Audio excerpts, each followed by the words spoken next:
and welcome to all the men and women of the West. I'm Joe, here with me is my co-host Stan. Hello and greetings. Now we're going to be analyzing the Lay of Leithian as requested by Rosie Gamgee, one of our regular fans on the channel. She requested this sort of video during one of our live streams. We have something like this where we analyze shot for shot the Power Rangers movie over at the Power Rangers corner, so we figured we'd analyze line for line the Lay of Leithian, one of my favorite epic poems out there, written by Tolkien. This one is the Song of Beren and Luthien, so it's the tale, but not told in prose format, but in poetic format. With the first part going, "A king there was in days of old, ere man yet walked upon the mold." Poem generally has an AABB kind of AABB double line which rhymes format, just to get that out of the way. Here the rhyme is old and mold. What is more is that there's a natural musical quality, the first rhyme. As to what it's referring to,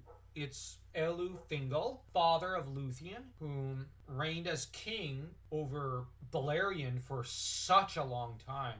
Now, during this time, Morgoth is imprisoned over in Valinor. He's busy corrupting Fëanor and doing his thing. Over on the continent, as said, Thingol is ruling, and ruling quite well. And this is long before men showed up. So the race of men have not yet shown up in Middle-earth as a whole. They've not yet awakened. What we have is essentially Tolkien retelling how Thingol ruled long before any of them showed up. Setting things up for the entire story of the poem. Yep, and it also refers to how Thingol is an ancient king. He's an immortal elf for all intents and purposes. It doesn't name him because that part is not quite as important quite yet. But the first passage is going to go into quite a bit of detail on Thingol, on the nature of his realm, and on his kingship, and how glorious it is. As to the reference of men, it references how men walked upon the mold. Mold is something that happens when something is aged considerably. So by the time men walk the earth